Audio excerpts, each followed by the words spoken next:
in coming up with their official medical findings. So that, Your Honor, in the second statement, which was referred by the resource person, there was already a medical legal examination report. Because on June 5, 2015, after having received and examined Matubato's recent chest X-ray, Dr. Evelyn B. Ignacio, Medical Legal Division of the NBI, released an official report indicating that radiologic report of chest on June 23, 2015 gave negative chest findings. However, Dr. Ignacio reported having found a healing wound left buttock, lower medial aspect measures 0.3 times 0.3 centimeter in diameter. That explains the lack of medical legal report in the September 4, 2014 sworn statement of Matubato, Your Honor. But you were able to secure one subsequently. Yes, Your Honor. Was there any doubt in your mind as an investigator whether that particular medical certificate obtained later than September 4 was not representative of the alleged acts of torture that Mr. Matubato has complained about? You accepted the medical certificate, correct? Because it formed part, I think, correct me if I'm wrong, that it formed part of your so-called evidence in filing torture case. You accepted it. Do you understand my question? Since kayo po ang nag-file ng kaso, kasama si Mr. Matubato as a private complainant, ganun naman ho talaga ang mga kaso sa NBI, di ho ba? Pag iniimbestigahan nyo na muna whether merong private complainant o wala. Kasi meron din po mga kaso na nagmomoto proprio investigation din po ang NBI, right? Yes, sa kasong ito, meron private complainant. Si Mr. Matubato mismo, an alleged victim of torture. Pero, pinailan nyo, nag-file kayo ng kaso sa DOJ, specifically the National Prosecution Service. Ibig pong sabihin, ng pag-file nyo ng kaso, ay meron kayong what? Prima facie case. Yes, Your Honor. Naniniwala kayo, at least at your level, as investigators, na posible nagkaroon nga ng alleged torture as claimed by your private complainant. Correct? That's right, Your Honor, because apart from our findings, it passed through our legal division and the nag-i-evaluate findings of our legal that is also your SOP.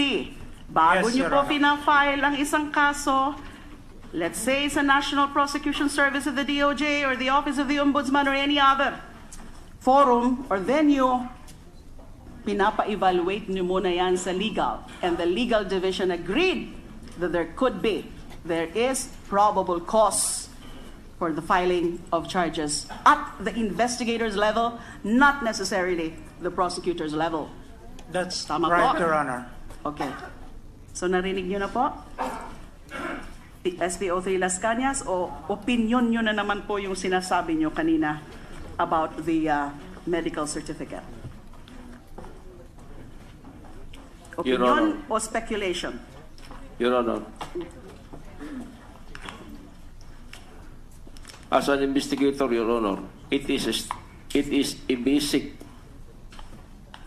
to submit the alleged victim of physical injury or torture for the medical legal officer to determine if there was really a torture or it might be a self-inflicted injury. Tama po yan. That's the whole purpose of that requirement. It's a legal requirement for medical, na magkaroon ng medical examination. Now, ito pong tanong ko po sa inyo.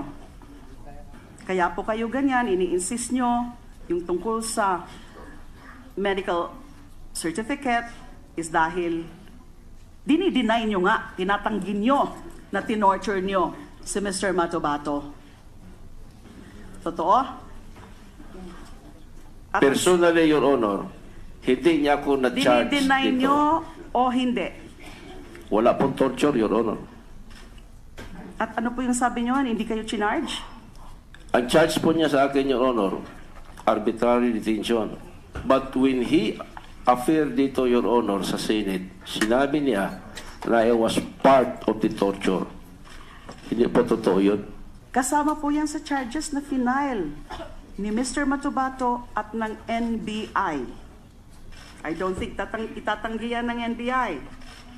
Pakitanggi na lang please kung hindi totoo na yung charges na final nyo against SPO3 Arthur Las Cañas, as well as, can you again correct me if I'm wrong, Ronald Lau, kasama po, kinasuhan, Attorney Tuvera? Your Honor, I will check the records of this case because there were policemen who were not part of the charges. For example, he is claiming that the resource person is claiming that only arbitrary detention was filed against him.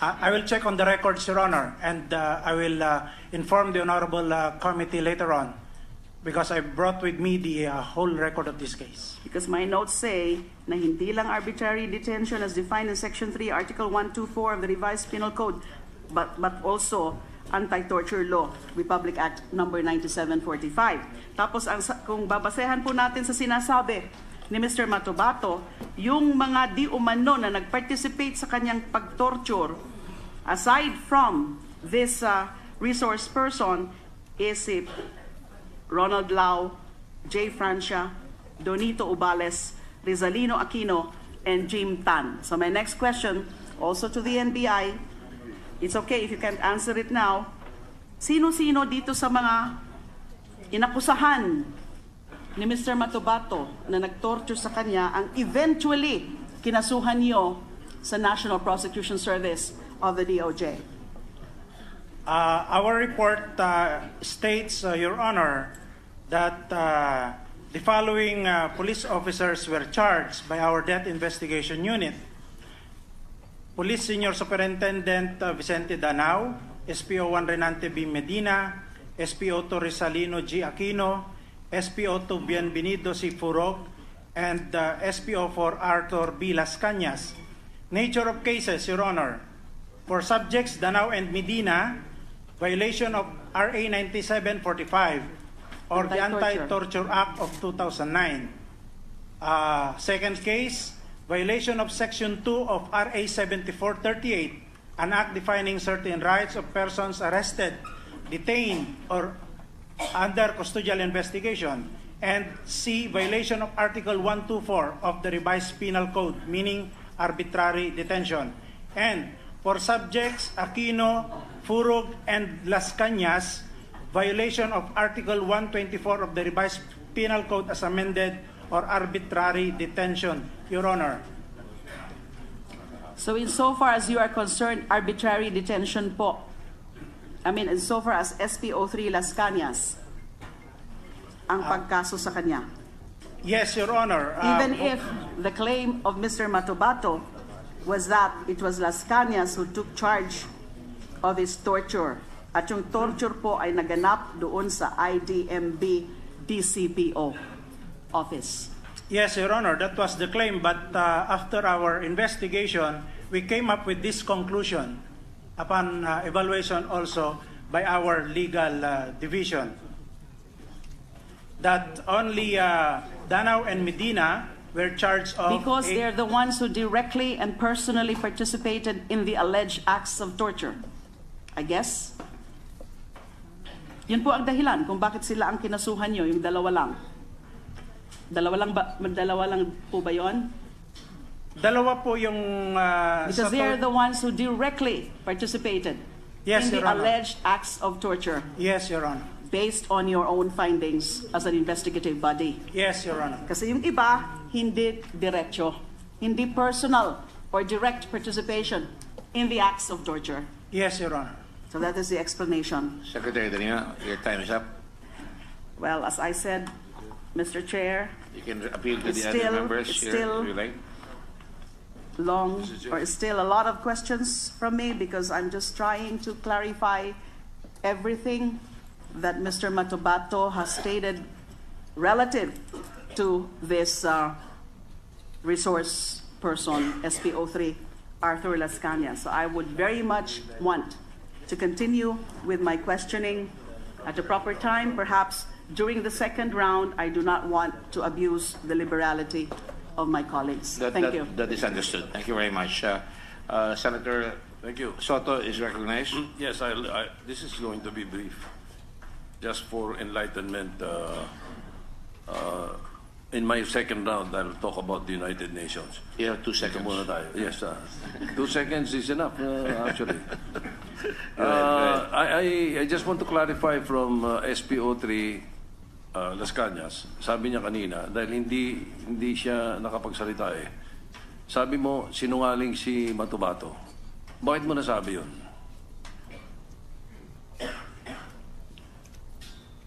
Your Honor, sir, una po,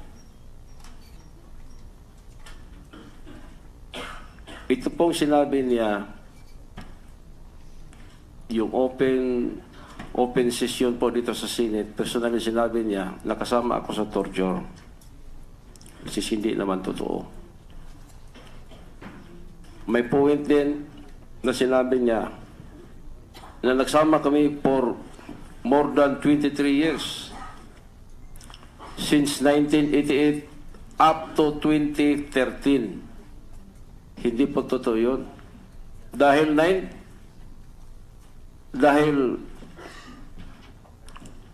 yung 1988, civilian pa po ako noon. Nag-awol po ako, na-reinstate ako 1989. Nakilala ko siyang lubos 1996 dahil dito sa dealing namin ng lupa. Nung napasok siya kay Mayor Antalan, matagal na po kung hindi ko siya nakita. Makita ko lang yan kung pumupunta sa akin, mag-deliver siya ng isda, mag-report siya kung magkano yung kita ng niyong. Nung nabigay ko na sa kanya ang Port Authority, minsan na lang kami makita. So kaya po, nasabi ko na sinungaling siya. Yung sinabi niya, full 23 years kami nagsama. 1991 up to 1995. Nabigyan po ako ng privilege ng task group commander namin.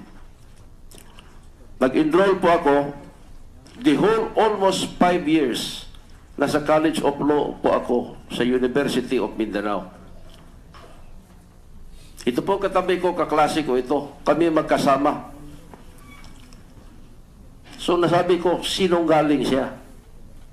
Yung 1988, sabi niya, nabanggit niya yun, natatandaan niyo, hanggang 23 years magkakilala. 1988 daw, Your Honor. 1988, tanggal ako niyan eh. Wala pa ako niya servisyo. 1989 ako nakabalik.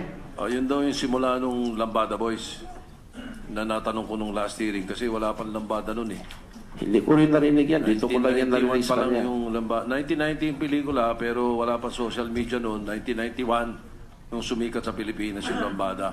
Yung mga ibang nagko-correct na sinabi, hindi, nung araw pa yung Lambada. Hindi Labamba yung sinasabi nyo. Dudunong-dunungan pa eh. Marunong pa sa Billboard Hot 100 eh. Ang Billboard Hot 100, 1990 kaya yung Lambada Boys noong 1988, tinatanong ko, hindi ako nasagot ni Mr. Matubato, saan niya nakuha yung pangalang Lambada? At Lambada Boys nakuha ng mga taga Davao. Wala pang Lambada noon. Anyway, so yun ang mga dahilan kung bakit. Wala na po ba kayong naiisip? Kasi kanina meron kayong pinipresentang affidavit, hindi nyo naipresenta lahat. Nakompleto na ba yan? Yung pinipresenta nyo kanina, dalawa lang ba yan? Na-discuss na po, Your Honor, kasi dito lang po sa medical certificate. Kaya nakungkod ko po na the probability that this statement was taken outside of Metro Manila. So 1 year after no magkaroon ng submit ng medical certificate sa pangalawang affidavit. Yes, so Your dalawang Honor. affidavit pala ang sinubmit ni Mr. Batubato sa NBI. Yes, Your Honor. At NBI. I'm not sure if there were only two statements, Your Honor, but I am aware that sequence of interview and interrogation were conducted by the NBI. So meron pa isa. Yes, Your Honor. In It's other here in words, the records. he executed 3 affidavits. I'm not sure, sir, but as of today, there were 2 affidavits, and that is correct, Your Honor. All I right. just don't know if there are other affidavits. Can you, apart from this, can you, well, anyway, please submit to the committee all the affidavits that were executed by Mr. Matubato, no? And then also earlier, Attorney, you said during the first time that he was or he filed a complaint in the NBI, you said there was a video and pictures. Di ba ba? Pakisubmit nyo na rin sa committee, pakikita natin kung sabog-sabog ang mukha niya or whatever torture na nakita niya, di ba? Makikita natin sa video. Submit the video and the pictures.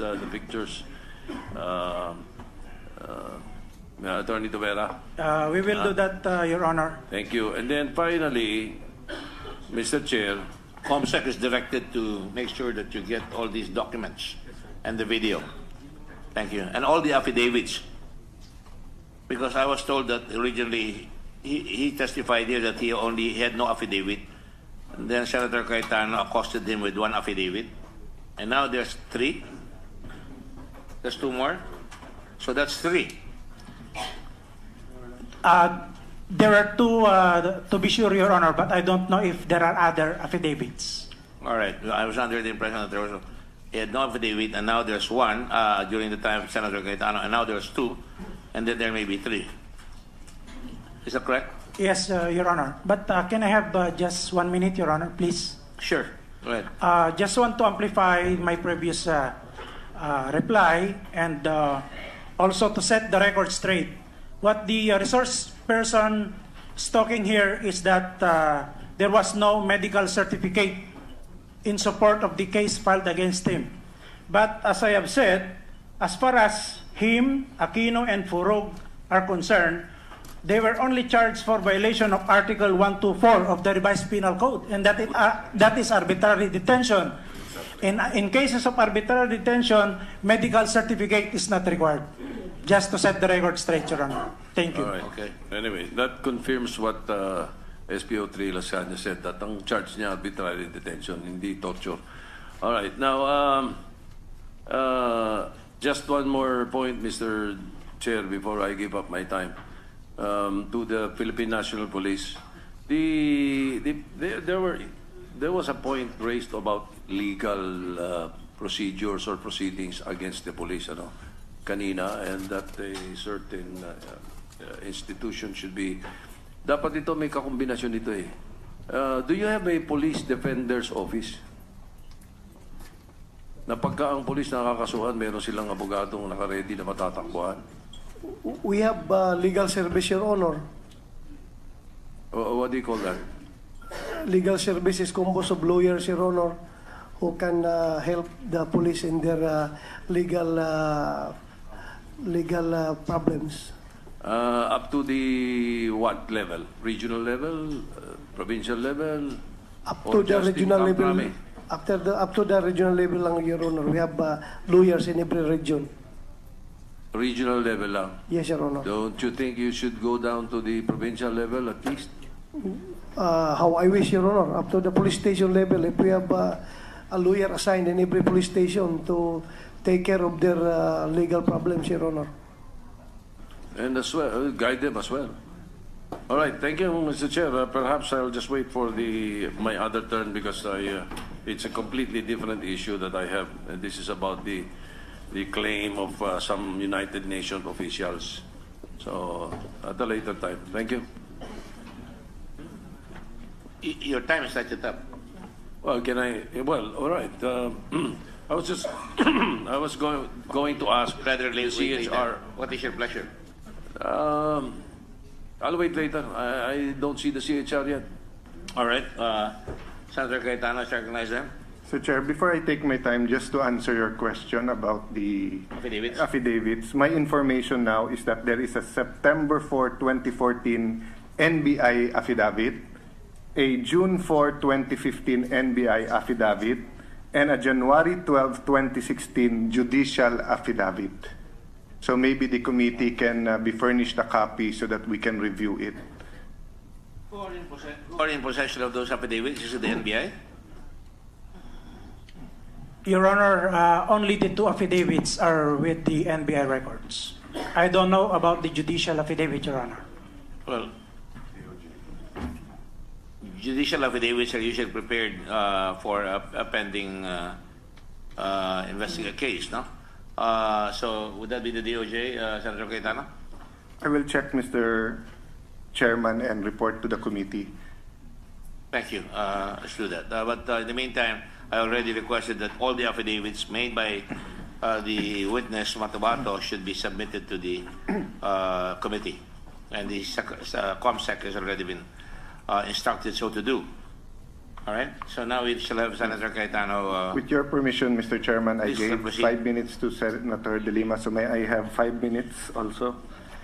Mr. Chair, Half a loaf is better than none. Go ahead. I'll just start out to clarify with the NBI. Sir, kasi ang daming question about torture, arbitrary detention, etc. Hindi po ba sa affidavit ni Mr. Matubato, meron din dun tungkol sa DDS? Meron po, Your Honor. And tama ho ba na ang finding nga ng ng NBI, this will not be sufficient to hold up in court, kaya hindi nyo final ito? You can elaborate. You give your own answer. Yes, Your Honor. Of course, we understand the predicament of Mr. Matubato during those days that he cannot avoid not to mention about the DDS para po magtugma po yung mga sinasabi niya.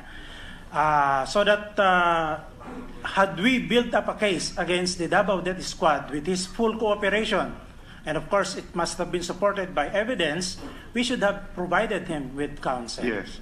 But based on all of his statements there, the NBI at that time decided not to file a case against Mayor Duterte and the DDS. Yes, Your Honor. Okay. But you decided to file 2 cases. The violation of RA 9745, RA 7438, and the other one is violation of 124. That's right, Your Honor. Okay.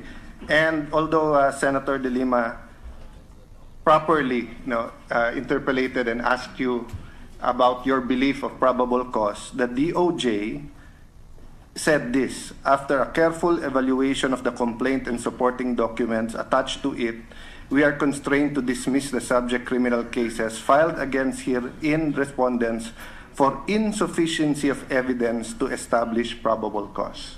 Correct? Yes, Your Honor. Yes. So ni hindi umabot sa trial at ni hindi yung hindi tinimbang yung ebidensya in so far as beyond reasonable doubt because probable cause lang wala, because it was found out that he was not arbitrarily detained but rather he was properly arrested for illegal possession of firearms because yung kanyang permit was already expired. And then may 3 magazine with 29 rounds of magazine. Tama, sir? That's the turf of the DOJ. But that was their decision. Yes, Your Okay. Honor. Thank you, sir. SPO3 Lascanas, sir, may ilang tanong lang po ako, sir. Yes, Your Honor. I just want to give you a chance to answer the allegations kasi I'm sure pamilya mo, kapitbahay mo, mga taga Davao.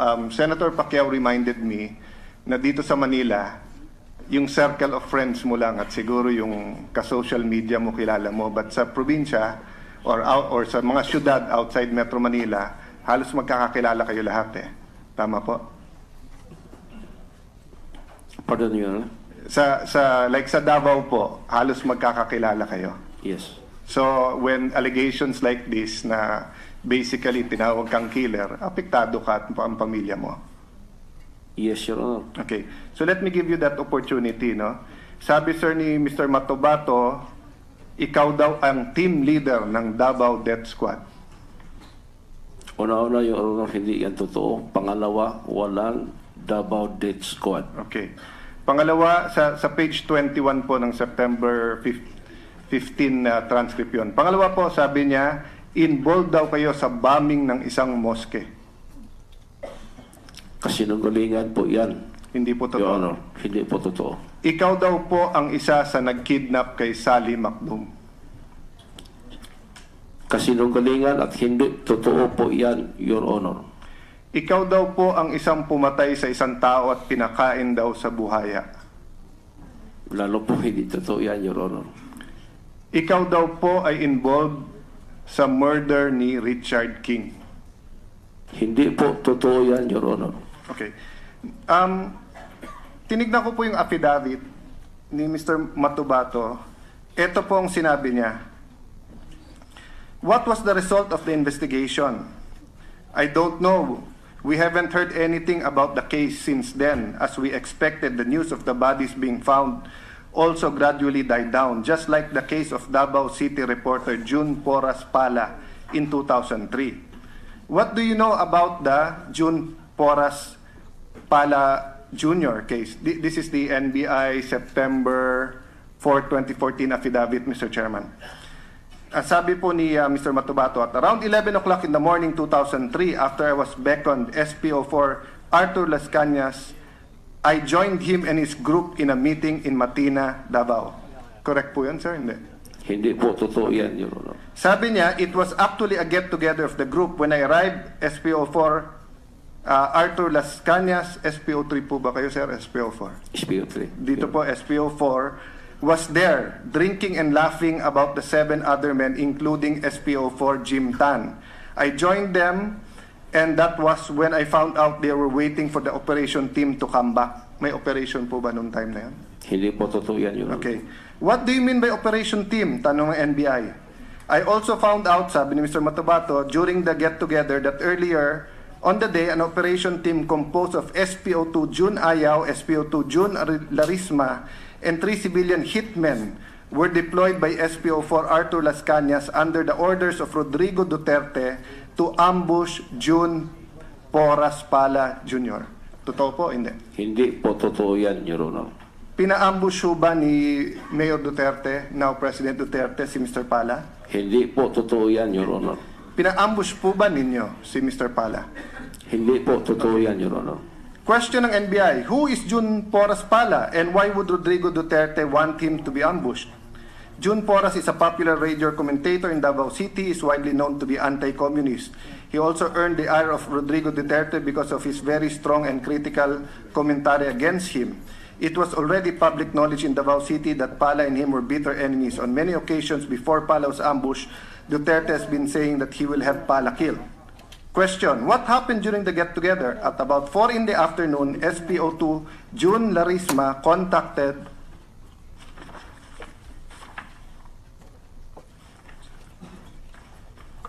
Sorry, I just lost the page.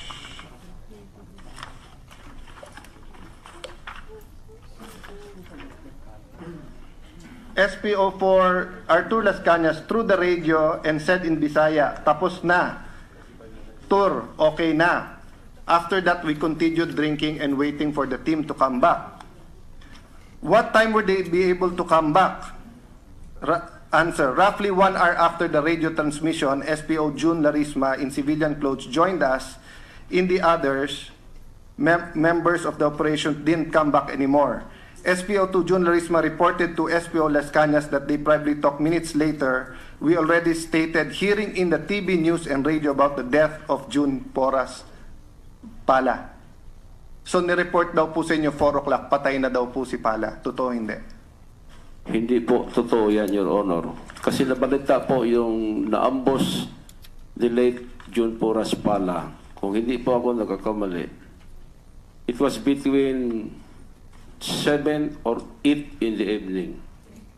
Putok po masyado yung balita. To that point, Mr. Chair, I'll submit to the committee the spot report dated September 6, 2003, 6:45 p.m. for more or less na napatay si Mr. Pala. And lastly, Mr. Chair, just a manifestation. I was going to let the comments go about the safety of the country and of Davao, and I'll not debate. But I was just reminded by many of our kababayans, and Mr. Chair, your advocacy has always been tourism. I don't want to give the international community the idea na hindi safe sa Pilipinas. So I won't argue, was it safer during Pinoy's time now? It is the internet community, the netizens who voted Davao as one of the safest in the world. But just for the sake of Philippine tourism, Mr. President, there are issues, but it is safe in the country and it is safe for the tourists to come into the country. Thank you, Mr. Chair, for this time. Thank you, Senator Cayetano. Senator Lacson, do you have a question? I just have a few questions, Mary. Can you please stand up, Sergeant SPO4 Las Canas, SPO3 Las Canas? Who's taller, you or Matubato? Pakita niyo po. Po. Sorry. Sino po mataas sa inyo dalawa? Ako po. Kayo? Yes. Gaano kalaki ang taas niyo kay Matubato? 5'5" po ako. 5'5". Si Matubato, palagay mo, anong height? 4'9", 5'1"? Mga ganon siguro. Your Ano, Honor. 4'9" o 5'1"? Hindi ko po sure, Your Honor. I would imagine that he's about 5, no? 5'1"? 4'10"? 4'10". Kilala niyo ba si Sally Macdum? Hindi po. Narinig ko lang yan po nung nagsalita siya dito. Kasama ka ba na nagbikti sa kanya? Hindi po totoo yan. Sinungaling po yan, Your Honor. Ang sabi niya, kasama kayong dalawa na binikti si Sally Macdum. Nilaslas ang leg, tapos pinagsasaksak pinagsachap o pinagtatadtad. Alam mo ba yan? Hindi po totoo yan, Your Honor. Hindi totoo yan. Alright. Alright, that will be all. I just wanted to make sure that I know. I know. Ano bang height ni Senator Pacquiao? Kasagutin sa akin, Your Honor. Senator Pacquiao is recognized. Thank you. Thank you, Mr. Chairman.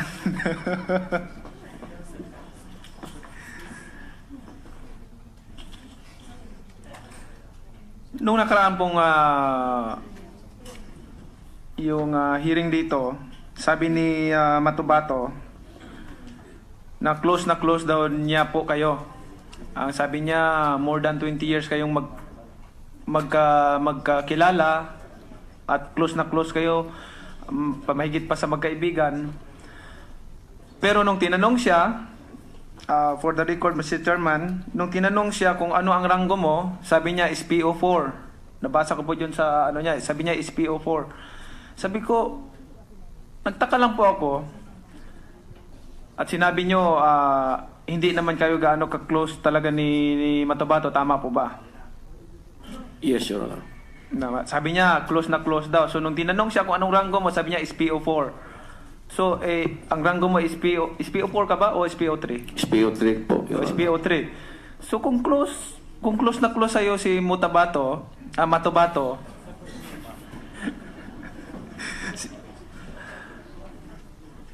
hindi niya malalaman yung ranggo mo at hindi siya magkakamali dito, no? Narinig natin yung statement mo dito sa mga tanong sa pag-cross examine, pag-testimony mo rito. Walang hindi pabago-bago yung salita mo. Makita natin yung statement ni Matubato dito. Pabago-bago yung statement niya. Pagka napupuna mo na nalaman natin na mali siya, at nagbago-bago yung statement niya, nagdadahilan na naman siya. So, sinabi niya na, ganun ba talaga pag mag-aedad ka? Sabi niya, pag mag-aedad na daw, nakakalimutan? Ganun po ba talaga pag nakaka-edad, nakakalimot ka? Lahat po ba nakakalimutan? Hindi naman. Depende siguro, Your Honor. Depende Hindi naman. siguro. Gusto ko pong itanong sa inyo, kilala niyo po ba ito si Sunny Buenaventura? Yes, Your Honor. Kilala niyo po, sino po si Sunny Buenaventura po? Siya po ang dating driver bodyguard ni din Mayor Rodrigo Duterte. Sinabi niya po ni Matubato na close daw po kayo kay Sunny Buenaventura. Nung nag-retire na po si Sunny Buenaventura, siyempre kasama kami sa umaga, mag-jog walk, mag-coffee. So close kayo? Kilala po. Magkakilala kayo? Kilala. Pero kung close na... Sa amin kasi sa probinsya, sa city, sa Jinsan na Mr. Chairman, kahit ako man, close ako sa driver ko eh. Yung mga tao ko, close ako doon sa mga tao ko. Sa probinsya namin, kahit na malalayong lugar, nagkakilala kami. Hindi, kumbaga, hindi ka siguro taga Jinsan kung hindi mo kilala yung mga pamilya, yung mga malaking pamilya, especially kahit hindi mo sila kaibigan talaga, pero at least nagkakilalan kayo. No, ganun talaga halos pwede mong kung ikaw magtestimony dito, pwede kang magturo ng mga kakilala mo doon sa lugar mo para lang mapaniwala mo sila na totoo yung testimony mo. So ganyan po ang kino-cross-examine natin dito lahat, tinatanong natin lahat kung anong mga possibility, kung maniwala kami o hindi. At ito nga, continue itong investigasyon sa extrajudicial killing. At sinabi nyo na hindi totoo lahat ng statement ni Edgar Matabato. Totoo pa ba? Opo, Your Honor. Ano po bang sa statement niya, alam ko nanonood po kayo, ano po bang totoo doon sa statement niya? Ano lang po totoo doon sa lahat ng statement niya mula nung umpisa? Pangalan na siguro niya, Your Honor. Ayun.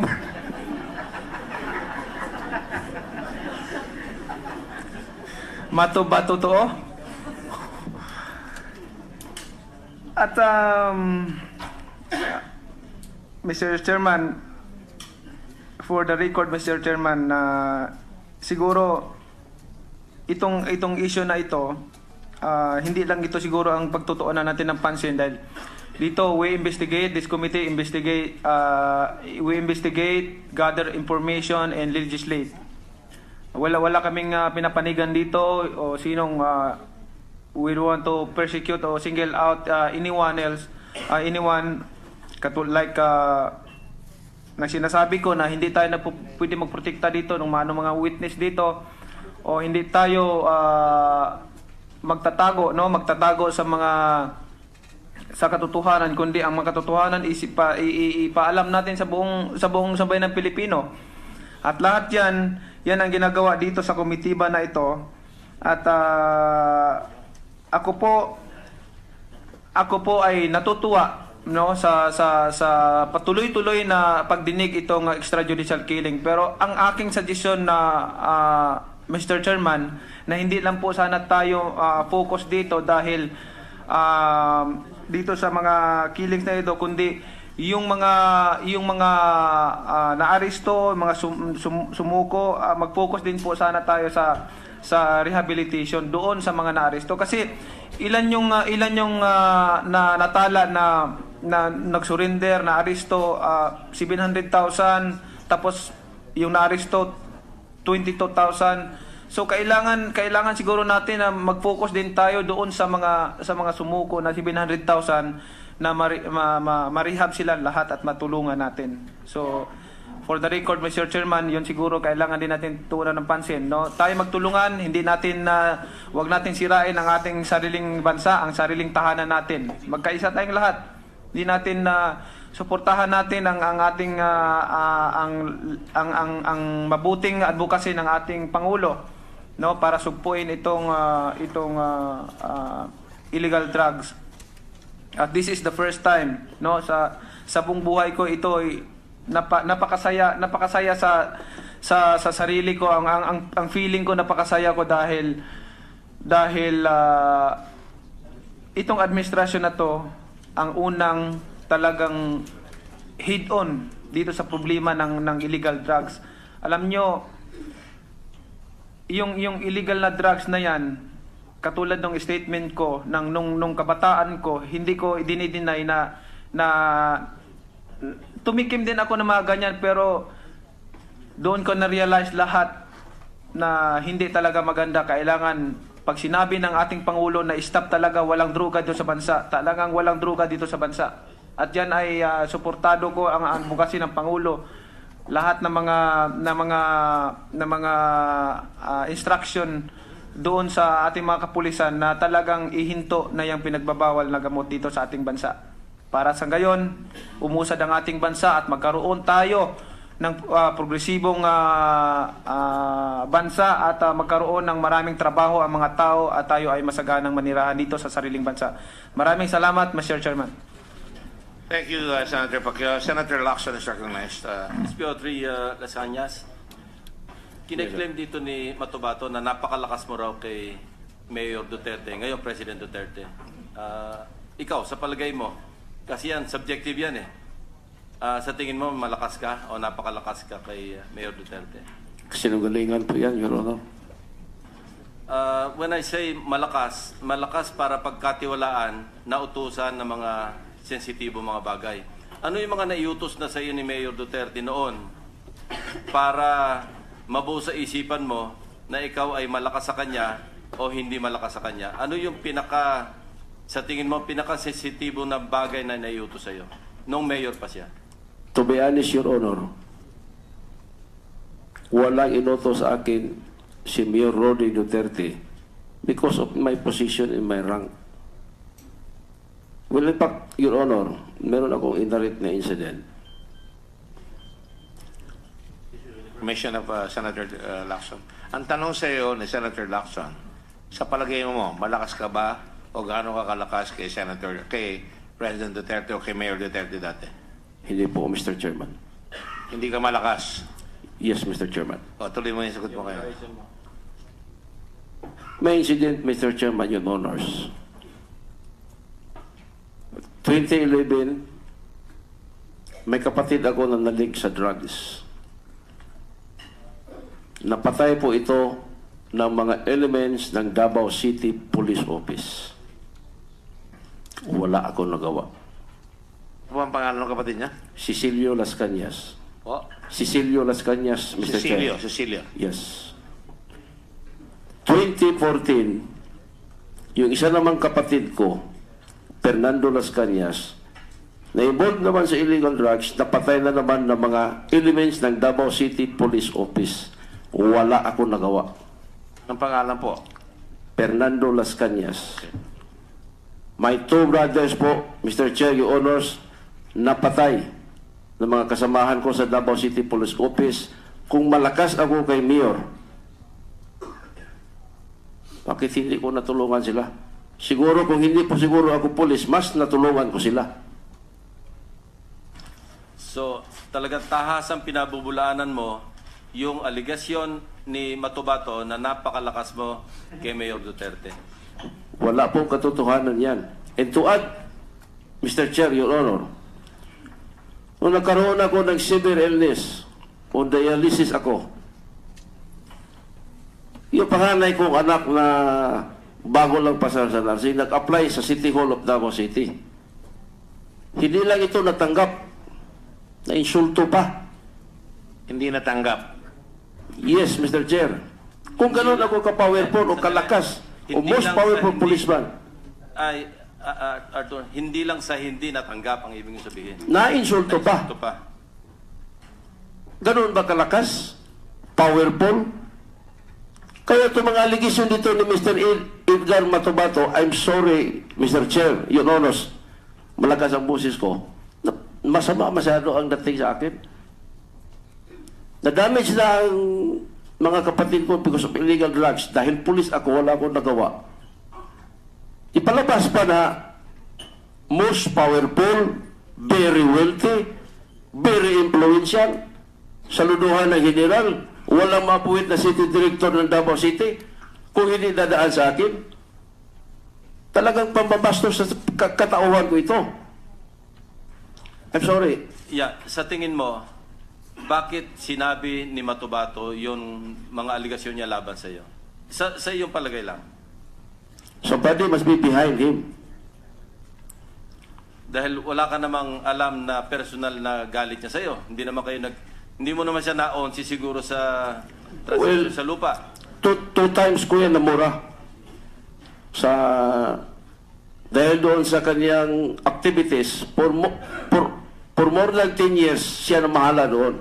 Hindi niya sinabi sa akin, nireport, na yung value ng Kupras, nag-fluctuate yan, nagataas pala yan. Hindi namin niya napansin yung may-ari ng lupa. Napansin ko yan by the time na pinatawag na ako doon sa barangay. There was an invitation for me dahil may complaint po yung mga buyer ng Kupra. When I was there, si Edgar Matubato wala doon. Na-inform na lang ako na may complaint sa akin because ako ang kilalang caretaker na yun palang niyog, hindi pa yan naging Kupra, kumukuha na sa doon sa mga buyer, nag-cash advance na yan. Pagka naging Kupra na yan, binibinta na naman niya sa ibang buyer. Bumunto sa akin lahat, almost 200,000 po. Minura ko yan. Hindi lang siya minura ko yan sa harap ng misis niya. So, nasabi mo, somebody must be behind him. Sino sa tingin mo ang nasa likod niya o must have been behind him? Mr. Chair, Your Honors, I'm sorry po, baka mali ako. Mahirap po personal ko na lang po ito. Hindi, kasi gusto rin namin ma-establish dito, ano ba motibo ni Matubato? No? Kung nagsasabi siya ng totoo, pinabubulaanan mo, paano kami mas maniniwala sa iyo kaysa kay Matubato? Kailan establish natin yung motibo, hindi ba? Kaya tinanong ko sa iyo, ano kaya ang motibo ni Matubato? Sabi mo, wala ka namang makita na para... Magbigay ako. Sige. Sa personal ko lang po, Yes. na Mr. Chair, Your Yes. Honors. Baka politika. Bakit politiko ka ba? Bakit ikaw? Hindi naman. Sino? Kindly elucidate. Gusto niya siguro sirain yung presidente Mayor Rodi Duterte. Kasi yun naman ang tumbok ng ano niya eh. Yung mga lahat na sinasabi niya, patayan, DDS, yung pagkain sa buaya, hindi naman totoo yun. Pero bakit ikaw ang gagawing kasangkapan ni Matubato para siraan si Mayor o si Presidente Duterte? Bakit ikaw, sa tingin mo, bakit ikaw napili niya? Mayroon bang perception sa Davao City na ikaw talaga ay malapit kay Mayor Duterte kahit hindi totoo? Para ikaw yung mapag-isipan na gawing kasangkapan para sirain si Mayor Duterte? Wala po, Your Honor. Pero kahit po, Your Honor, yung mga media ng Davao City, kasi usually si Mayor dati, pag lumalakad yan, may kasama mga media. Not even a single footage ng media ng Davao City na makita ko kasama ako ni Mayor Duterte. None po. So, maski sa perception ng mga taga Davao, wala makapagsabi na ganun ka kalapit. Ibig sabihin talaga malapit, ha? Yes, Your Honor. Hindi pwede dahil hindi ka naman nakakasama. Yes, Your Honor. Ngayon, doon nga ako nagtataka, bakit ikaw ang napili ni Matubato na gamitin nga para kung sakaling siya ay nagpapagamit din, kung sakali lang, ha? Para siraan si Presidente Duterte o si Mayor Duterte. Yun din ang pinagtaka ko, Your Honor. Wala ka ring idea. Wala, Your Honor. Hindi mo kami matulungan sa komite para makabuo man lang ng aming paniniwala. kung ano ba yung pinagmulan ng lahat ng ito. Kasi alam mo, nagugol naming oras dito, napakahaba na rin. At marami na rin nabilad dito. Hindi ba? Meron 2 pulis Pasay na dito na napailan ng kaso dahil sa pagdinig dito. At yung PNP nalalagay minsan sa balag ng alanganin, no? Yung sa perception sa mga tao, para bang alam mo, kanina nag-uusap kami ni Chairman Gordon, ano? Kasi tiningnan ko Wikipedia, ano ba ibig sabihin ng extrajudicial killing? Ang definition, sinasabi, it is a killing of a person by government authorities na hindi dumaan sa legal procedure or sa proceedings. Masama kasi ang pag-uusapan namin dito, extrajudicial killing, yung pala ang definition ng extrajudicial killing, parang may presumption na kagagawa ng government authorities. Ano? Pero sa pangkaraniwang perception, ako even or before I look it up, ano, akala ko pag-uusapan namin yung extrajudicial killings, yung hindi ginampanan ng kapulisan kung hindi ito yung mga death under investigation. Hindi. Ang ibig sabihin talaga, at ito rin siguro ang pananaw ng international media, na ang aming dinidinig dito yung mga pangyayari involving government authorities. Meaning, yung 1,375 police operations. No? Kasi yun ang maliwanag na kagagawan ng government authorities. Lahat pala yun. Kung tutuusin sa pag-uusapan namin dito, pwede i-classify na extrajudicial killings na itinatanggi ng PNP dahil nga may presumption of regularity. Ikaw, nag-aaral ka naman ng LLB, hindi ba? So, di ba, pagka tayo, pareho, galing din ng Consular Enforcement, pag may ginawa tayo, ang presumption kaagad, regular ang ginawa natin. Mapwera na lamang na later on, ma-prove otherwise. Then, kanina, pag-uusapan natin, ilan yung murder cases. Hindi mo pwedeng ibilang doon. Sa murder cases, yung regular o yung legitimate police operation. Pero later on, kung halimbawang 1 o 2 kaso na-prove na hindi naman pala legitimate police operation, papasok yun na rin doon, di ba? Madadagdagan na yung murder case doon sa statistics.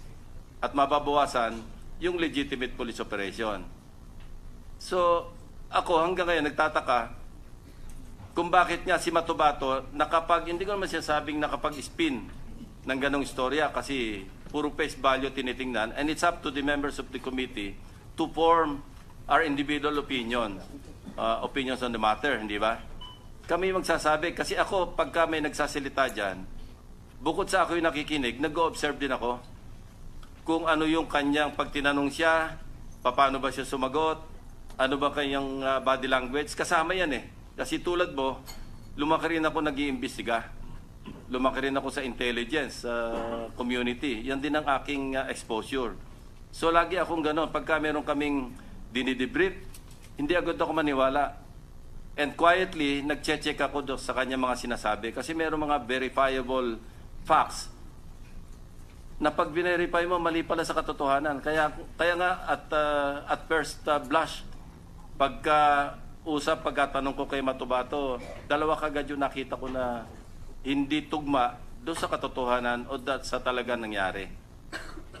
So in my book, mababa yung credibility niya. I'm sorry for saying this, ano? Doon sa ating mga kasama rito na maaring mas mataas ang paniniwala kay Matubato. And kaya nga tinatanong ko sa iyo, hindi mo rin naman masagot. Bakit ikaw ang naisip ni Matubato na gamitin kung siya man ay ginagamit o nagpapagamit para siraan si Pangulong Duterte? At hindi mo rin kami mabigyan ng sagot. Kasi simple lang kung halimbawang ang target si Mayor Duterte, bakit hindi na lang si General De La Rosa ang dikdikin dyan? Dahil siya yung in-appoint ng Chief PNP, siya siguro yung malakas o malapit. Pero ikaw, kung malapit ka, dapat SPO4 ka. SPO3, magre-retire ka ng SPO3. Nag-apply nga ako, Your Honor. I have 2 special spot promotions. From SPO2 to SPO3, spot promotion. SPO3 to SPO4, spot promotion yan. Nung pinalo up ko pag po, spot promotion, waive naman yung period, yung before retirement. Hindi yes, ba? Your Honor. Pwede ka No, ma-promote. matagal na yan, Your Honor. Presidente na si Mayor Duterte, dapat napagbigyan ka sa spot promotion para makapag-retire ka man lang na SPO4, ang pension mo bilang inspektor. Yun nga, Your Honor. Kaya, Matagal na po ito. Hindi rin ako magpaniwala na malakas ka. O baka napabayaan ka na ni General De La Rosa. Hindi, nagpalo up ako, Your Honor, sa Krami. If I can remember right, 2010. Special order na lang yung labas eh. Kalimutan na natin yung 2010. Kalimutan na natin yung 2015. Pero starting noon time of June 30, kung malakas ka, sa tingin ko, SPO4 ka na ngayon. Dahil hindi naman tinitingnan yung 6 months ka na lang sa serbisyo, wave na lahat yun kasi spot promotion eh. Yun nga eh. Di ba? Malaki rin naman ang diferensya ng pension between a retired SPO3 and a retired SPO4. So, ang tanong ko ulit, malakas ka ba talaga kay Mayor Duterte o hindi? Hindi po, Your Honor. Thank you, Mr. Chairman. Just for the record, Senator Ralph Recto arrived first before Senator Villanueva. So, in the order of questioning, they may question later. Baka naman kaya hindi ka malakas kay baka naman dahil tinutukoy ka ni Mato Bato, binigyan mo ng lumang relo, hindi yung bagong relo binigay mo sa kanya. Binili na rin, tapos sinuot niya. Hindi kaya.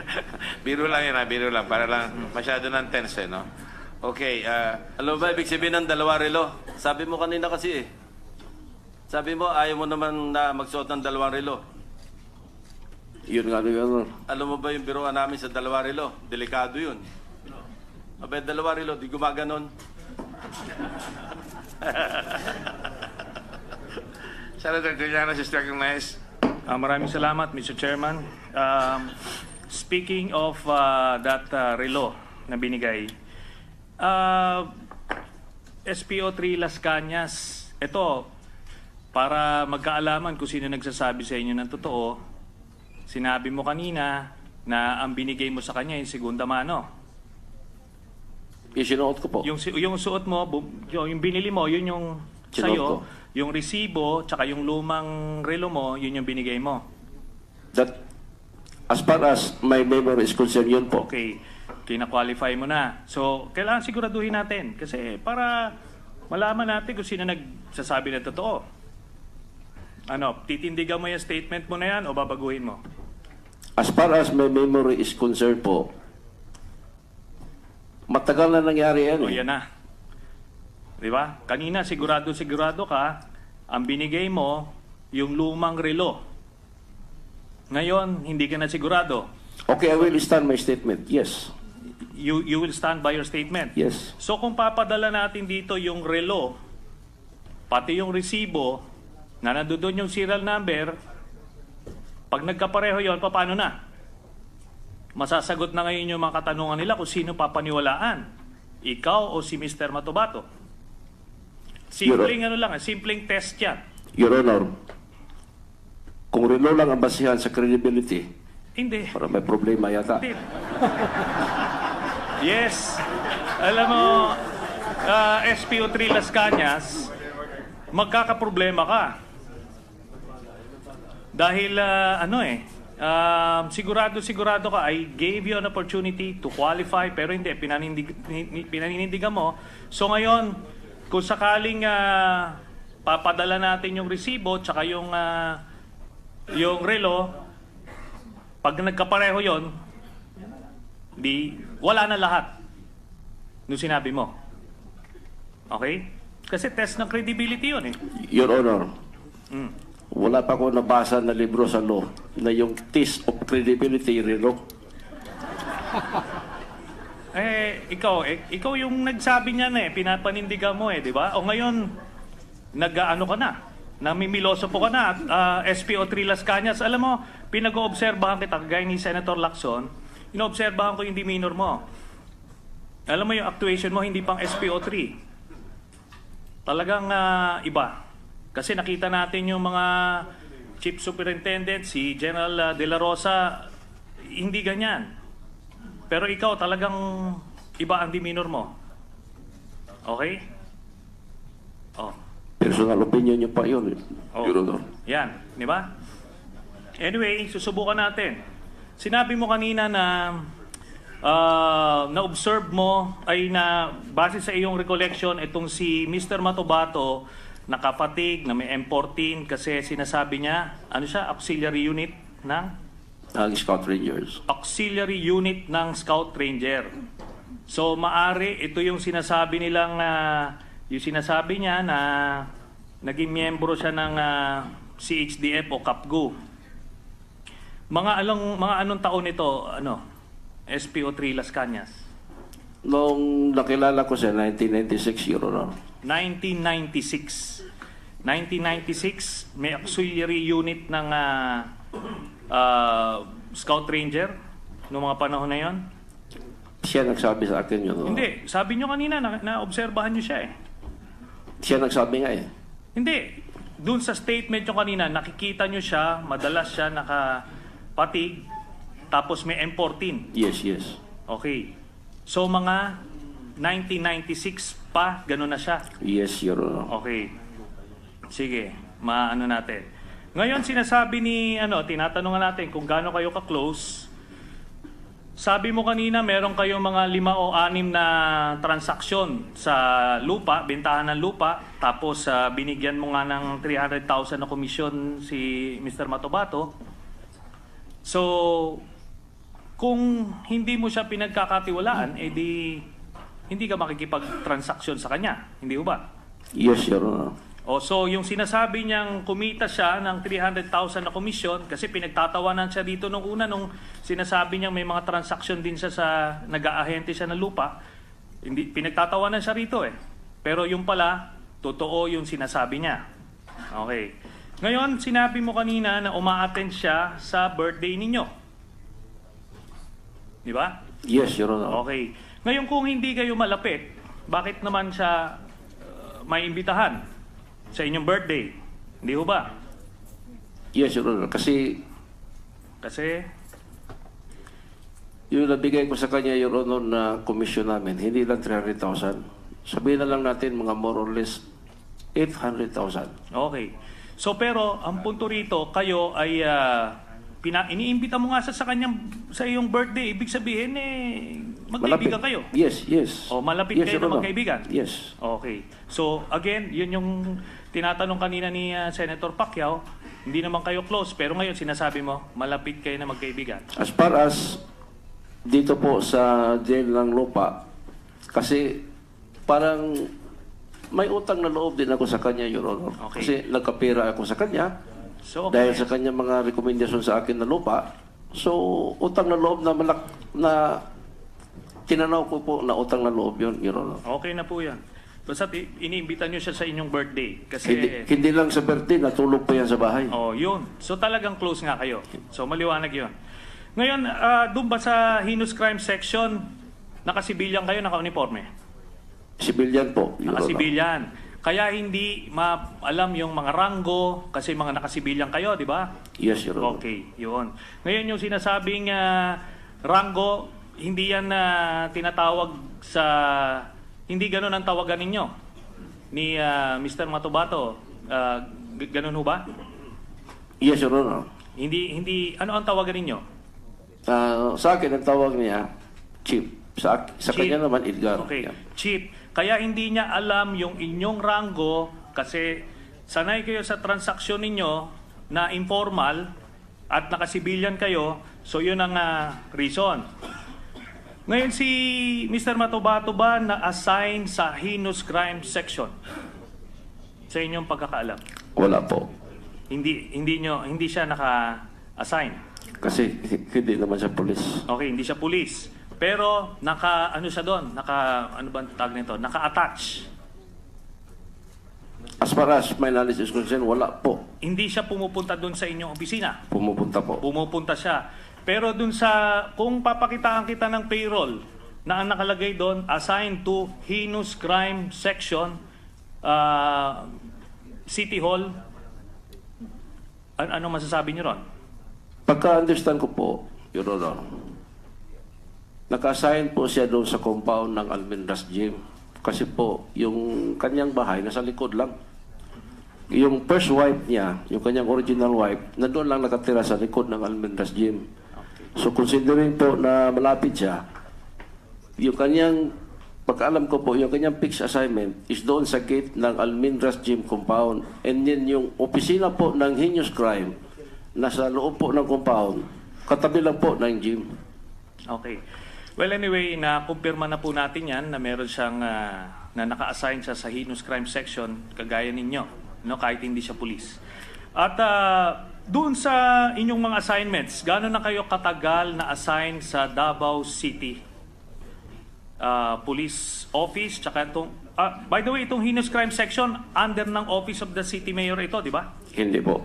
Under ng Davao City Police Office. Okay, Davao City Police Office. So, ilang taon na kayong na-assign sa inyong career? Or for that matter, ilang taong kayong na-assign sa labas ng Davao City? Wala po, Davao City po lang. Davao City kayo simulat sa pool? Yes Diba? po. Okay. Yes po. Punta tayo kay, sa pagkakilala nyo kay President Duterte.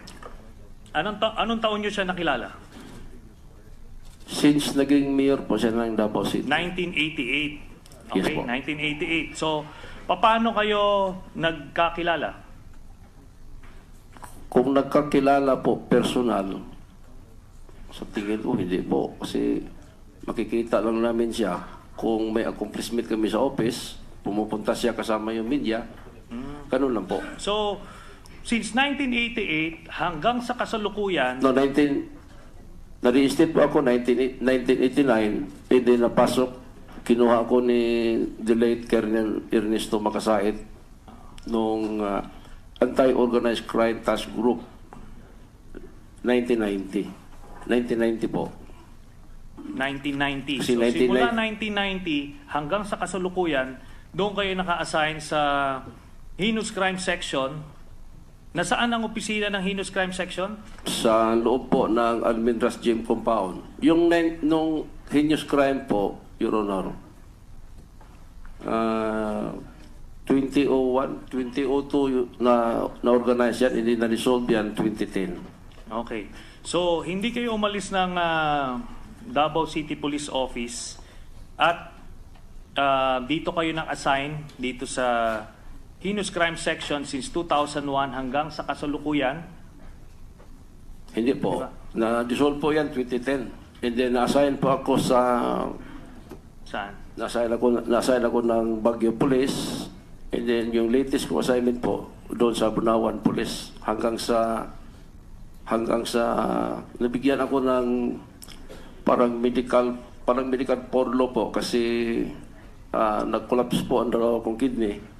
And then nag-dialysis ako to the point na hanggang na kidney transplant po ako. Hanggang naabutan na po ako nitong non-duty status ko po kasi mag-retire na ako this coming December. Sige. Pero yun na nga, hindi kayo naalis talaga. Talagang simula na nag-mayor si doon na kayo Sa Davao City po, yes. Okay. Yes, Your Honor. So ngayon may sinasabi na wala nangyayari na sa Davao City na hindi alam ni Mayor Duterte, ni President then Mayor Rodrigo Duterte. Di ba may mga kasabihan yan? Di ba?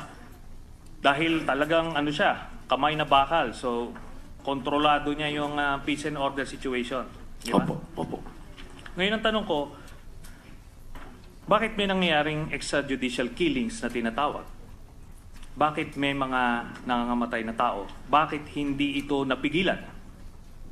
Kung hindi niya to alam, dapat kayo, Heinous Crime Section, kayo yung nag-iimbestiga roon.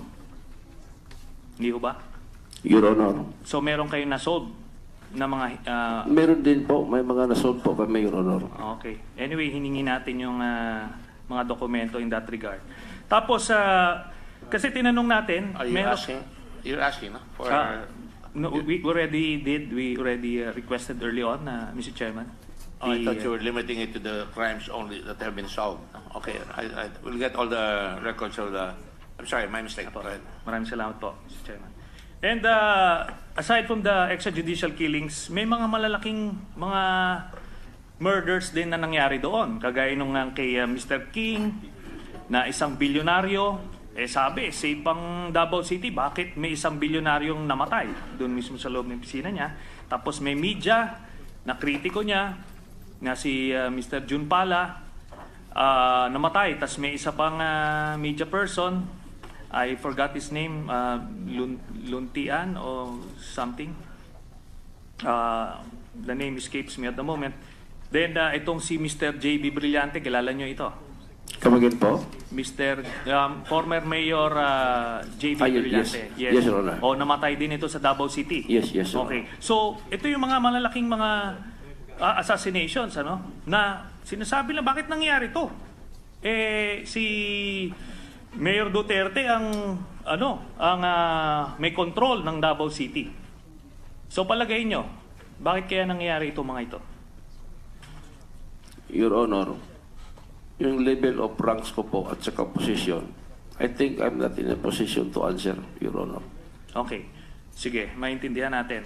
So ngayon, babalikan natin yung resibo tsaka yung serial number nung relo.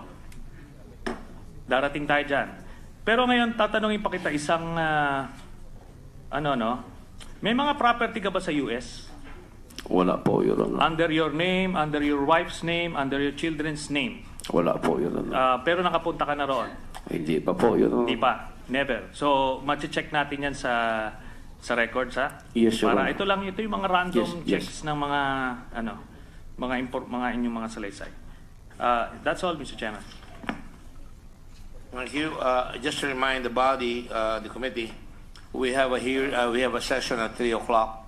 I understand it's going to be an open and closed session because of the passing of our distinguished colleague, Senator Miriam Santiago. So we will open the session and immediately close it out of respect and tradition.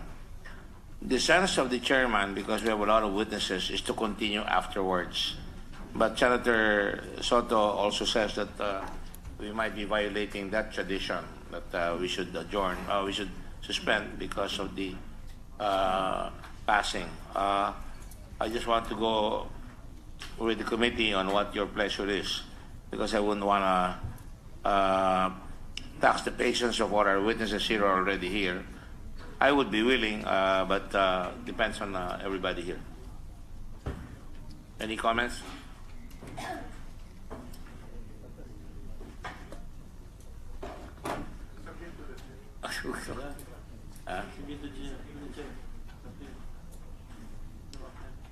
After the session, Open and close. Open and adjourn. Out of respect for our guests, my own view is we continue. You say you continue? Do not blame me. I'm trying to fix the problem. All right. Mr. Chair. Yes. I think we all submit. I'm not speaking for my colleagues, but submit to the chair. My only concern is if it's going to be the next 3 days, if we can name, especially the higher officials of the PNP, like Chief Bato, because if he's going to be here the next 3 days, he won't be able to do his work for the next 3 days. But I submit to your wisdom, Mr. Chair.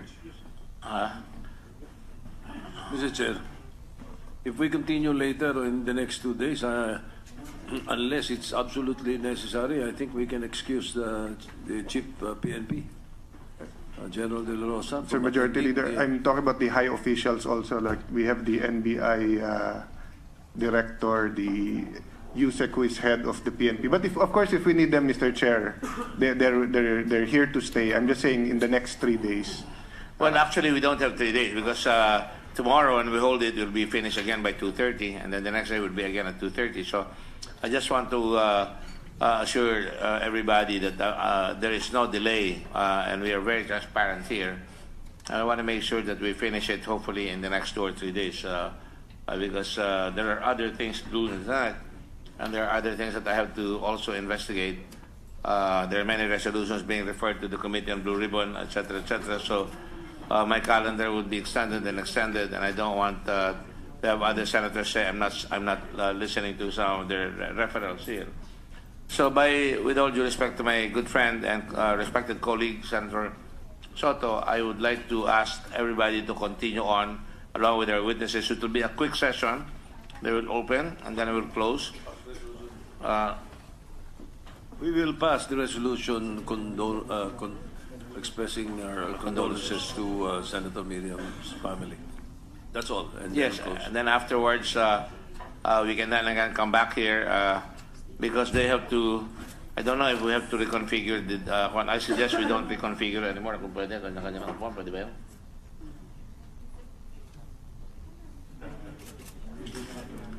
Of course, I'm not the Senate President, but out of the ordinary. But anyway,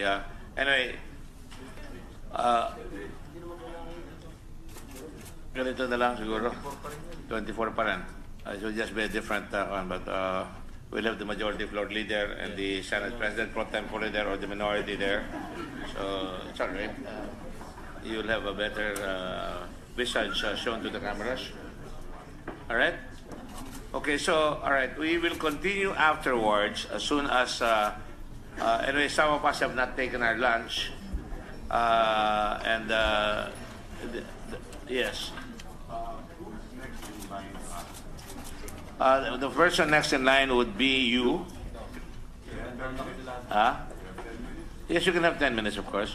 And then Senator Villanueva, Senator Gatchalian. Just kidding. So, all right. Okay, point of order. I enjoy seeing this young senator, and go ahead. We will do that. So, okay, that's what we agreed on. Senator Recto, you have 10 minutes. After which, by 2:32, everybody will stand up, and we will allow everybody to have their lunch and allow the preparations for the Senate hearing. Go ahead. Thank you, Mr. Chairman. Mr. Chairman, I will focus on the resolution itself, not so much on the credibility of these two other witnesses, but on the extrajudicial killing and the vigilante killings, Mr. President. But let me start by asking this question. SPO3 Arthur Las Cañas, kailan ba tinatag yung heinous crime section? 2001, Your Honor. 2001. Bakit tinatag yung heinous crime section? Yung Ano personal dahilan? ko lang po pagkaalam, Opo. Your Honor. Laganap ba yung patayan, ang rape, ang murder, nakawan, kaya tinayo, tinatag? Yung during the directorship of, kung hindi po ako nakakamali, directorship of Senior Superintendent Garcia, Your Honor. Hindi, anong dahilan kung bakit tinatag? Because of Laganap ba ang patayan, halimbawa? isa na yun, and then yung robberies, and then may mga kidnapping. So, laganap nga. Yes. Tama ba yun? Yes. Ha? Okay. So, 2001. At, so siguro, kaya heinous crime ang pangalan, lahat ng krimen na iniimbestigan ninyo ay tungkol sa heinous crime. Hindi naman po. Kung may complaint sa office, in-actionan din namin, gina-repair po namin sa mga police stations. Oo. Pero yung heinous crime section, palagay ko, sa pangalan pa lang, kaya tinatag, dahil mataas yung krimen. Yes. So, hindi yung ordinary na kung ano man, di ba? I suppose. Yes No? po. Ngayon, nabanggitin nyo kanina na lahat kayo, miyembro niyan ay pulis. Yes po. Pero sigurado ako bilang pulis, may mga asset kayo. Yes po. Ang asset ninyo, hindi nangangahulugan pulis. Tama ho ba yun? Tama po. At sa pagkaalam ko, ang karamihan ng mga asset ay mga kriminal din. Di ho ba? Meron ding iba na plain civilian lang po. Oo. Pero halos, Kung hindi pulis, sigurado civilian eh. Pero, hindi kayo kukuha ng asset, chances are, ang asset ninyo kriminal din. yes po. Hindi ko ba? Yes po. Okay. Ngayon, anong porsyento na, gusto ko na maintindihan eh, anong porsyento ng mga krimen dun sa Davao ng mga panong yon, yung mga heinous crime ay drug-related? Matatanda mo ba? Siguro po, because of my position in rank, hindi ko po sure Hindi na mo masyado masagot alam. yan. Yes po. General ba to? Would you know? Ilan porsyento ng heinous crimes ay drug-related? I cannot guess, Your Honor.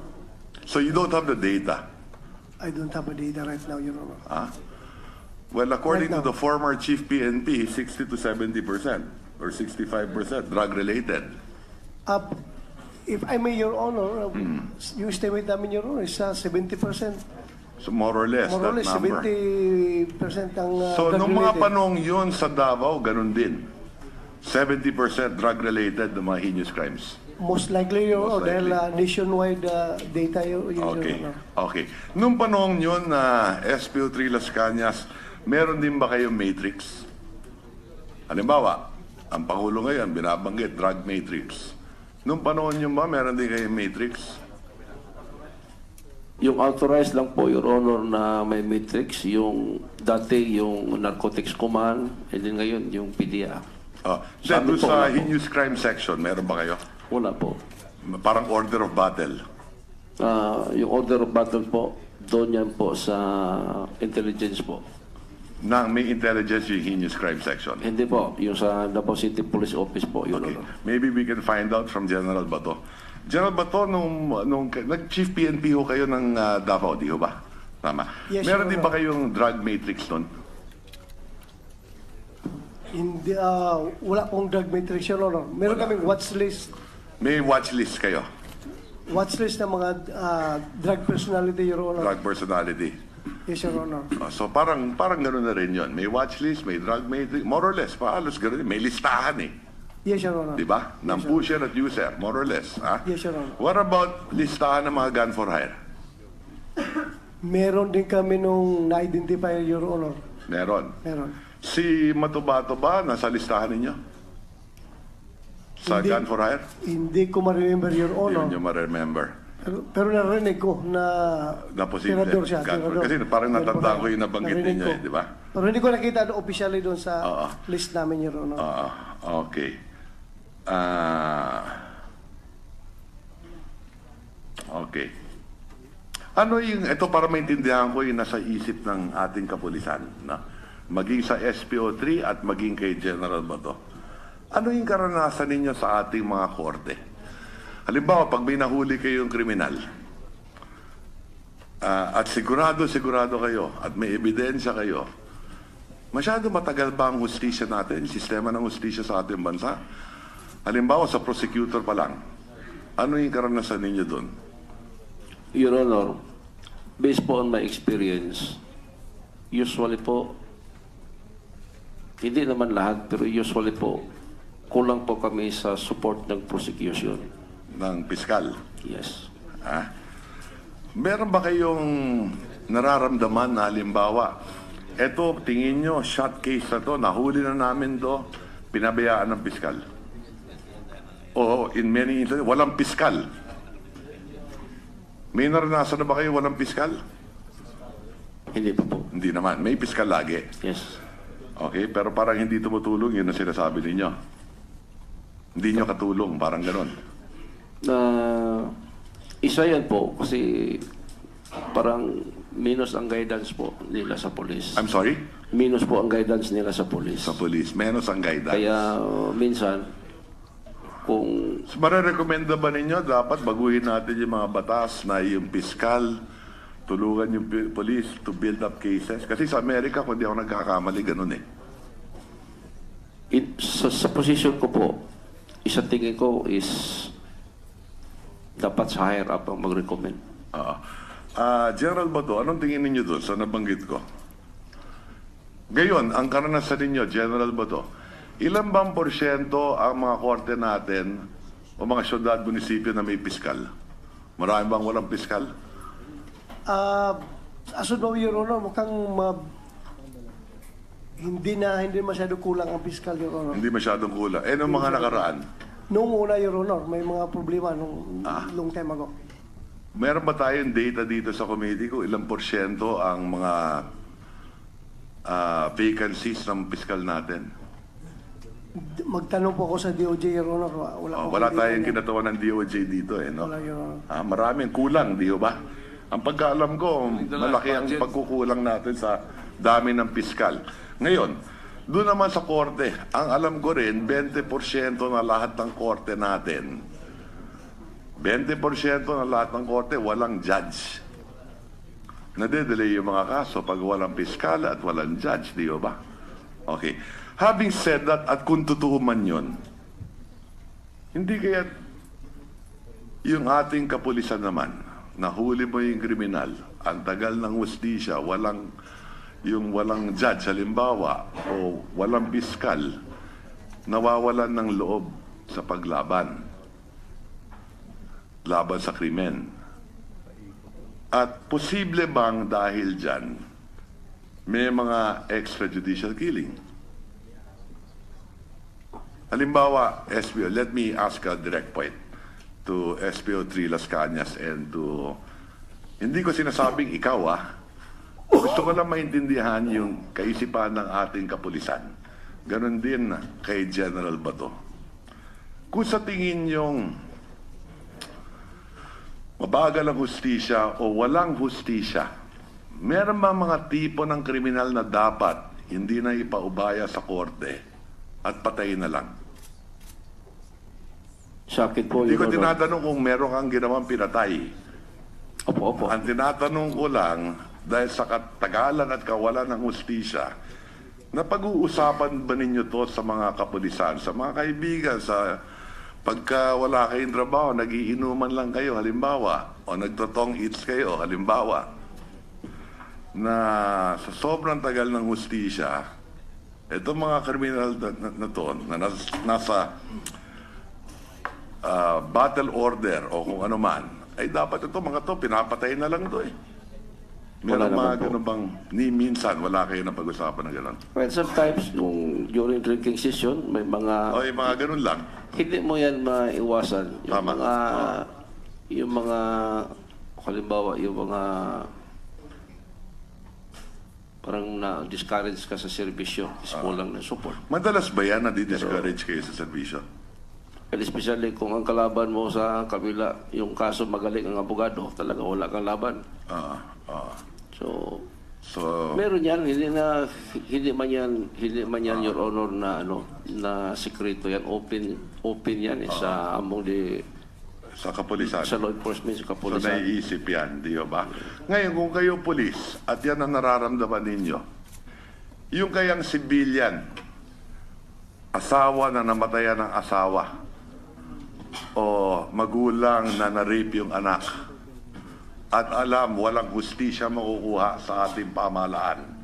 At dahil dyan, vigilante killing ang gagawin. Babawian na lang yung kalaban niya. Maaring kabarangay niya o kababayan niya, kukuha ng sariling hustisya.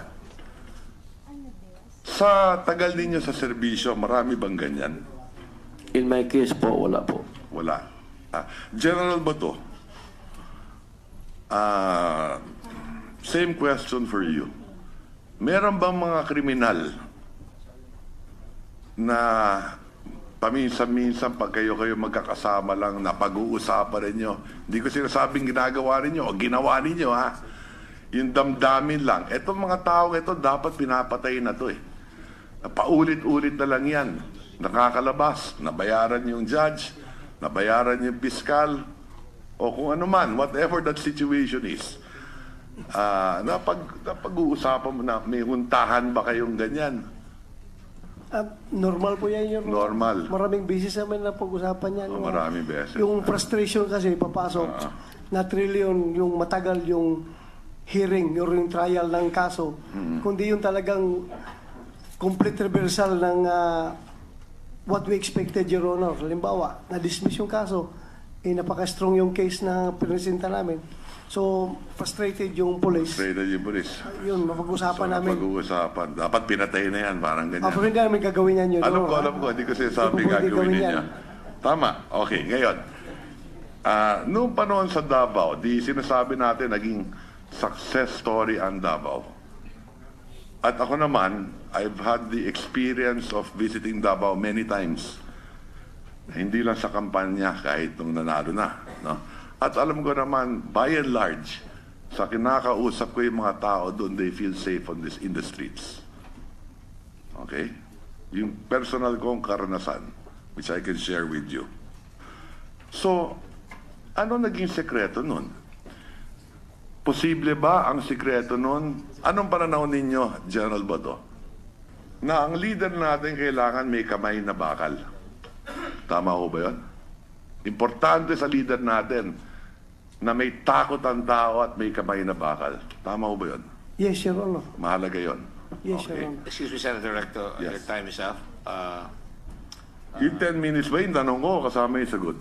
Can I wind out? Wind up? Ang tanong lang ang Yes. time, yung sagot hindi kasama. So mahaba talaga yun. Ganun ba? O, sige. So, Okay, one last point, pwede? sure. 1 minute? Avoid latitude. Okay, thank you.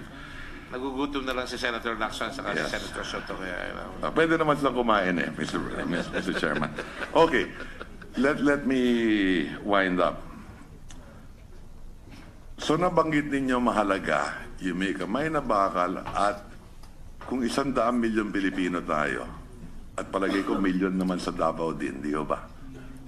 Kailangan may takot sa leader ang tao. Yun ang sinasabi ninyo. At meron din sinabi sa akin ng ama ko. Kasi ama ko diktador din sa bahay namin eh. Kaya may kasabihan sa bahay namin, at ako diktador din ako sa pamilya namin.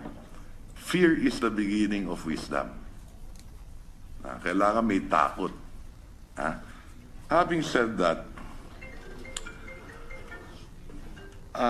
sa Davao, ang mga tao doon, mahal si Mayor Duterte at may takot kay Mayor Duterte. Tama ba yun? Tama po, Your Honor. Okay. Dito ngayon, maraming naririnig natin ng Pangulo, binabantaan niya ang mga kriminal. Binabantaan niya ang mga drug pusher, pati ang drug user. At dahil dito, alam ko rin, tumaas ang presyo ng droga. At in many instances, hindi rin makakuha yung mga user. Bali-balita ko lang. Okay? But on the other hand, mahigit 1,200 na yung namatay. Operations with the police. Mas nababahala ako dun sa 1,800 mahigit yung vigilante killing. Yung mga may pangalan, may mga karatula o may mga tape o kung ano-ano pa. Yun ang kapalit. Mahigit 3,000. Pero ang tao may takot. At nabawasan ang droga, tumaas ang presyo. Yun ang kapalit. Sa tingin ba ninyo, yung 3,000 yan, papalo ba yan ng 10,000, 100,000, hanggang anong numero kaya yan? General Bato. Kailangan may continuous yung takot, may shock and awe, di ba? Mahirap mag-speculate, Your Honor, kung... Pero kung may 45,000 tayong barangay, at kung sinasabi ninyo, 70%, o isang drug addict lang kada barangay o pusher, 45,000 na yan. Kung isang tao mamamatay kada barangay, 45,000 yun. Di ba? Yes, Your Honor. Pero hindi ba sumamatay yung addict, Your Honor, kung hindi siya Lumaban. puser na entrap at lumaban? Oo.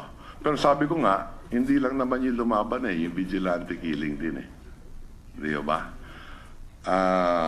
Okay, to wind up, ang sigurang isang mahalaga dito sa ating komite ay tignan din natin yung kakulangan natin, hindi lang ng gamit ng polis, kung hindi yung kulang sa prosecutor, yung kulang sa judges, baka mamaya meron tayong magawa doon, at yung relationship din ng prosecutor at ng mga kapulisan natin to help in building up the case siguro moving forward, no? At huling-huli na lang, General Bato, nakikita na natin na ang ating bansa na pag-uusapan sa buong mundo. Marami ng publications ang sumusulat tungkol sa mga pangyayari dito sa atin, no? I am sure without a doubt, walang utos ang ating Pangulo na patayin ninyo ang mga taong yan. Pero ang hinahanap din ng taong bayan, sinusuportahan namin kayo dahil yung outcome ng ginagawa ninyo sa ngayon nakakatulong sa bayan dahil nabawasan yung mga krimen sa kalsada, tumaas ang presyo ng droga, and in many instances, walang makuhang droga. So congratulations to you on that effort. Pero having said that din, hindi rin natin gusto naman na madagdagan yung 3,000 namatay hanggang umabot yan ng 100,000 kung sakasakali. Ha? At yung pinakamahalaga dyan, yung naintindihan ko, lumaban sa pulis, patayin ninyo. O pinatay ninyo kung kinakailangan. Pero yung vigilante killing, you may win the war against drugs, pero kung mawawala ang respeto ng tao sa law and order, mas malaking problema yon. So thank you very much, Mr. Chairman. Thank you, Senator Recto. We would like to thank very much kayong lahat. Nagpapasalamat kami sa inyo, sa inyong pasensya at kayo nandito at nagbibigay ng inyong testimony at inyong resources na sa inyong kaisipan at sa inyong mga prinsipyo at sa ating mga batas. But magse-session lang po kami sandali ng 3 o'clock and hopefully sabi ni Senate President Pimentel, aagahan niya yung session sa oras at pagkatapos ng resolution, i-adjourn namin kaagad yung session, suspend namin para bukas. In the meantime, siguro para safe, mga alas 4, no? Mga alas 4 po, tutuloy po natin. Pwede na po kayong lumabas muna at magsikain at alam ko hindi pa kayo kumakain dyan ng konti at para maayos. Babalik po tayo ng alas 4. Session is suspended until 4 o'clock in the afternoon. Thank you all very much. Sir, iharap lang.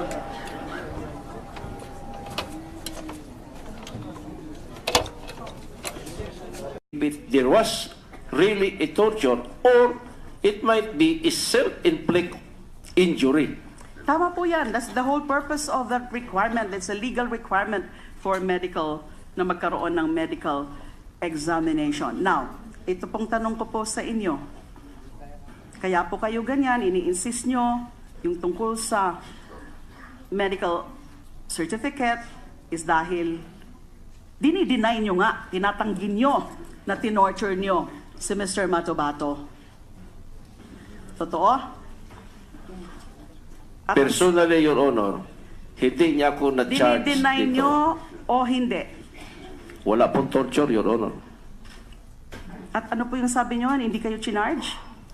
Ang charge po niya sa akin, Your Honor, arbitrary detention. But when he appeared dito, Your Honor, sa Senate, sinabi niya na I was part of the torture. Hindi po totoo yun. Kasama po yan sa charges na final ni Mr. Matobato at ng NBI. I don't think itatanggi yan ng NBI. Pakitanggi na lang please kung hindi totoo na yung charges na final nyo against SPO3 Arthur Las Cañas, as well as, can you again correct me if I'm wrong, Ronald Lau, kasama po, kinasuhan, Attorney Tuvera? Your Honor, I will check the records of this case because there were policemen who were not part of the charges. For example, he is claiming that the resource person is claiming that only arbitrary detention was filed against him. I will check on the records, Your Honor, and I will inform the Honorable Committee later on because I brought with me the whole record of this case. Because my notes say na hindi lang arbitrary detention as defined in Section 3, Article 124 of the Revised Penal Code, but also Anti-Torture Law, Republic Act. Sa NBI, di ho ba? Pag iniimbestigahan nyo na muna whether merong private complainant o wala. Kasi meron din po mga kaso na nagmomoto proprio investigation din po ang NBI. Right? Yes, Sa kasong ito, meron private complainant. Si Mr. Matobato mismo, an alleged victim of torture. Pero, finailan nyo nag-file kayo ng kaso sa DOJ, specifically the National Prosecution Service. Ibig pong sabihin ng pag-file nyo ng kaso ay meron kayong what? Prima facie case. Yes, Your Honor. Naniniwala kayo, at least at your level, as investigators, na posible nagkaroon nga ng alleged torture as claimed by your private complainant. Correct? That's right, Your Honor, because apart from our findings, it passed through our legal division and the Na nag-i-evaluate. findings of our legal That is division also your stand. SOP.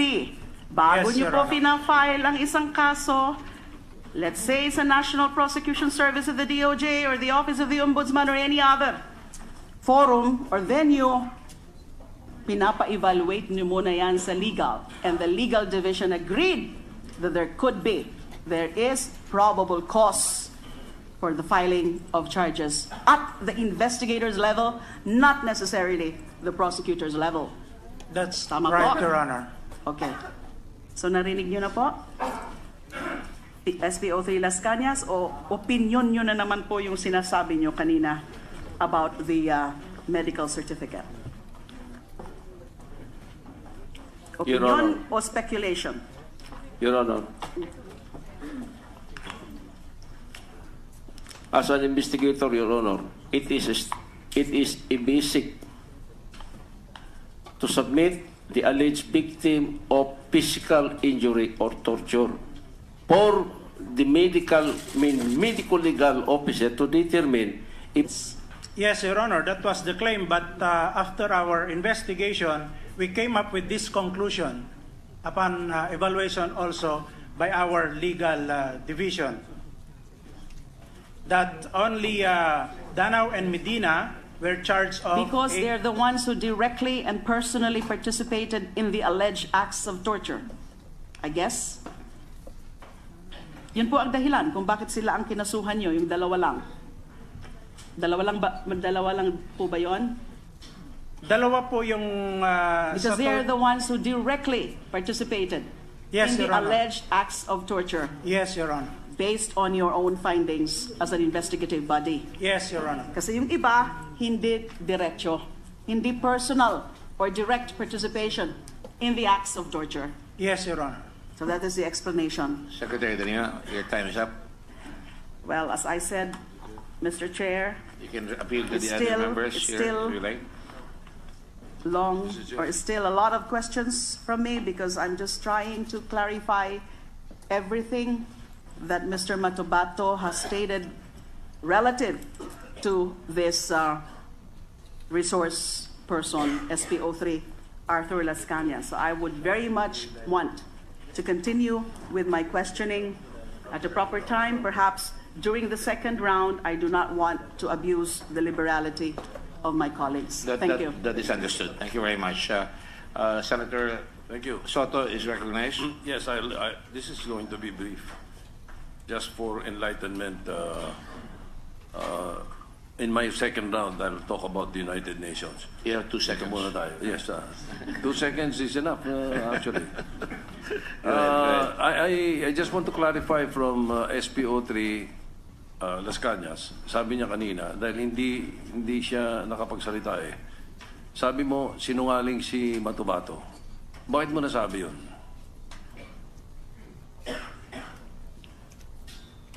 Your Honor, sir, una po, in coming up with their official medical findings. So that, Your Honor, in the second statement which was referred by the resource person, there was already a medical legal examination report. Because on June 5, 2015, after having received and examined Matobato's recent chest X-ray, Dr. Evelyn B. Ignacio, Medical Legal Division of the NBI, released an official report indicating that radiologic report of chest on June 23, 2015 gave negative chest findings. However, Dr. Ignacio reported having found a healing wound left buttock, lower medial aspect measures 0.3 times 0.3 centimeter in diameter. That explains the lack of medical legal report in the September 4, 2014 sworn statement of Matobato, Your Honor. But you were able to secure one subsequently. Yes, Your Honor. Was there any doubt in your mind as an investigator whether that particular medical certificate obtained later than September 4 was not representative of the alleged acts of torture that Mr. Matobato has complained about? You accepted the medical certificate, correct? Because it formed part, I think, correct me if I'm wrong, that it formed part of your so-called evidence in filing torture case. You accepted it. Do you understand my question? Since kayo po ang nag-file ng kaso, kasama si Mr. Matobato as a private complainant, ganun naman ho talaga ang mga kasos, number 9745. Tapos kung babasehan po natin sa sinasabi ni Mr. Matobato, yung mga di umano na nag-participate sa kanyang pag-torture, aside from this resource person, is si Ronald Lau, J. Francia, Donito Ubales, Rizalino Aquino, and Jim Tan. So my next question, also to the NBI, it's okay if you can't answer it now, sino-sino dito sa mga inakusahan ni Mr. Matobato na nag-torture sa kanya ang eventually kinasuhan niyo sa National Prosecution Service of the DOJ? Our report states, Your Honor, that the following police officers were charged by our Death Investigation Unit. Police Senior Superintendent Vicente Danao, SPO1 Renante B. Medina, SPO2 Rizalino G. Aquino, SPO2 Bienvenido C. Furog, and SPO4 Arthur B. Las Cañas. Nature of cases, Your Honor. For subjects Danao and Medina, violation of RA 9745 or the Anti-Torture Act of 2009. Second case, violation of Section 2 of RA 7438, an act defining certain rights of persons arrested, detained, or under custodial investigation. And C, violation of Article 124 of the Revised Penal Code, meaning arbitrary detention. And for subjects Aquino, Furog, and Las Cañas, violation of Article 124 of the Revised Penal Code as amended, or arbitrary detention, Your Honor. So insofar as you are concerned, arbitrary detention po, insofar as SPO3 Las Cañas, ang pagkaso sa kanya? Yes, Your Honor. Even if the claim of Mr. Matobato was that it was Las Cañas who took charge of his torture, at yung torture po ay naganap doon sa IDMB DCPO office.